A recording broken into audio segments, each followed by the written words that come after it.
بسم اللہ الرحمن الرحیم۔ تو آخر یہ لوح محفوظ کیا ہے اور یہ کس چیز سے بنی ہے اور اس میں کیا لکھا ہے؟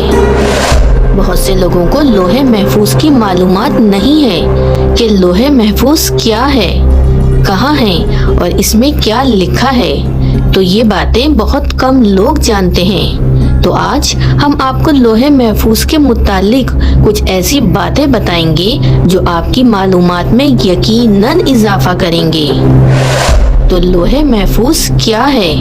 لوح عربی زبان کا لفظ ہے جس کے معنی ہے تختی، اور جب پرانے زمانے میں کاغذ نہیں ہوتے تھے تو لوگ تختی پر لکھا کرتے تھے اور خط و کتابت تختی پہ ہی کیا جاتا تھا، اسی لیے تختی ہی وہ چیز ہوتی تھی جس پر لکھائی کی جاتی تھی۔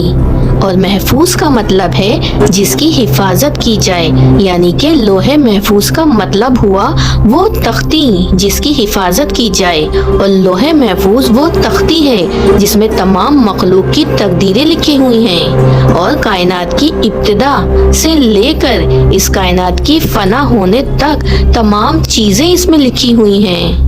اس کائنات میں آج سے پہلے جو کچھ ہوا ہے اور قیامت تک جو کچھ بھی ہوگا وہ سب کچھ لوح محفوظ میں درج ہے، اور یہ لوح محفوظ تمام انسان کی دسترس سے باہر ہے۔ کوئی بھی انسان یا جن اس تک نہیں پہنچ سکتا۔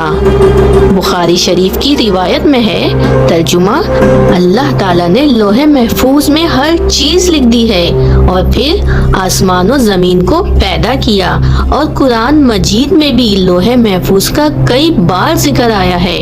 چنانچہ ایک جگہ ارشاد ہے، ترجمہ: بلکہ یہ بزرگی والا قرآن ہے جو لوح محفوظ میں لکھا ہوا ہے، لہٰذا قرآن مجید بھی اس تختی میں درج ہے، اور ہمارے پاس جو کتابی شکل میں موجود ہے وہ اس قرآن کا نسخہ ہے جو کہ لوح محفوظ میں لکھا ہوا ہے۔ یہ قرآن اسی لوح محفوظ سے نازل ہوا۔ ایک اور جگہ لوح محفوظ کے متعلق ارشاد ہوا، ترجمہ: بے شک یہ قرآن عزت والا ہے، کتاب مکنون میں موجود ہے اور اسے پاکیزہ فرشتے ہی چھو سکتے ہیں۔ کوئی بھی انسان یا پھر جن اس تک رسائی حاصل نہیں کر سکتا۔ اس دنیا میں ہونے والا ہر چھوٹا بڑا عمل اس لوح محفوظ میں درج ہے، اور یہ کتاب اللہ کے پاس ہے، اور کائنات میں ہونے والا کوئی بھی واقعہ ایسا نہیں جو اس لوح محفوظ میں درج نہ ہو۔ تمام آسمانی کتابیں نازل ہونے سے پہلے لوح محفوظ میں لکھی ہوئی تھیں، اور پھر اسی لوح محفوظ سے نبیوں پر نازل کی گئیں، اور قرآن مجید بھی نازل ہونے سے پہلے لوح محفوظ میں اللہ نے لکھا ہوا تھا، اور پھر جب اللہ تعالیٰ کا قرآن مجید نازل کرنے کا ارادہ ہوا تو اللہ تعالیٰ نے قرآن مجید کو پہلے آسمان پہ نازل کیا۔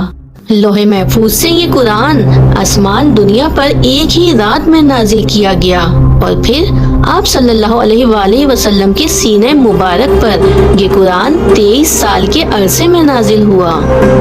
ابن عباس رضی اللہ تعالیٰ عنہ فرماتے ہیں کہ قرآن مجید لوح محفوظ سے آسمان دنیا پر لیلۃ القدر کی ایک ہی رات میں نازل کیا گیا۔ لوح محفوظ کو اللہ تعالیٰ نے سفید موتیوں سے بنایا ہے، اور اس کے ورق یعنی پیجز سرخ یاقوت کے ہیں، اور اس کی تحریریں نور سے لکھی ہوئی ہیں، اور اس کا قلم بھی نور ہے، اور اللہ تعالیٰ ہر روز لوح محفوظ کی طرف 360 مرتبہ نظر فرماتا ہے۔ پیارے بہن بھائیوں، روایت میں آتا ہے کہ لوح محفوظ کی لمبائی زمین و آسمان کے برابر ہے، اور اس کی چوڑائی مشرق اور مغرب کے برابر ہے۔ لوح محفوظ پر یہ الفاظ لکھے ہوئے ہیں کہ اللہ کے علاوہ کوئی عبادت کے لائق نہیں، اس کا دین اسلام ہے، اور محمد صلی اللہ علیہ وآلہ وسلم اس کے بندے اور رسول ہیں۔ اس لیے جو بھی اللہ پر ایمان لائے گا اس کی باتوں کو سچ جانے گا اور اس کی رسولوں کی اتباع کرے گا تو اللہ تعالیٰ اس کو جنت میں داخل فرمائیں گے۔ لوح محفوظ پر اللہ نے اپنے مقرر کردہ فرشتے حضرت اسرافیل علیہ السلام کی ڈیوٹی لگائی ہوئی ہے۔ ایک روایت میں آتا ہے کہ اللہ تعالیٰ کے سب سے زیادہ قریب لوح محفوظ ہے جو عرش کے ساتھ لٹکی ہوئی ہے۔ جب اللہ تعالیٰ کسی چیز کو پیدا کرنے کا ارادہ فرماتا ہے تو لوح محفوظ میں لکھ دیتا ہے۔ تو یہ لوح محفوظ حضرت اسرافیل علیہ السلام کے ماتھے کو آ کے ٹکراتی ہے۔ حضرت اسرافیل علیہ السلام اللہ کی عظمت کی وجہ سے اپنے سر کو جھکائے ہوئے ہیں اور اپنی نظروں کو نہیں اٹھاتے۔ جب لوح محفوظ کی تختی حضرت اسرافیل علیہ السلام کے ماتھے سے آ کے ٹکراتی ہے تو حضرت اسرافیل علیہ السلام اس پہ نظر کرتے ہیں، اور اگر اس میں اللہ تعالیٰ نے آسمان والوں کو حکم دیا ہوتا ہے تو حضرت اسرافیل علیہ السلام وہ کام حضرت میکائیل علیہ السلام کی طرف کر دیتے ہیں، اور اگر اللہ تعالیٰ کوئی حکم زمین والوں کے متعلق فرماتے ہیں تو حضرت اسرافیل علیہ السلام وہ حکم حضرت جبرائیل علیہ السلام کے سپرد کر دیتے ہیں۔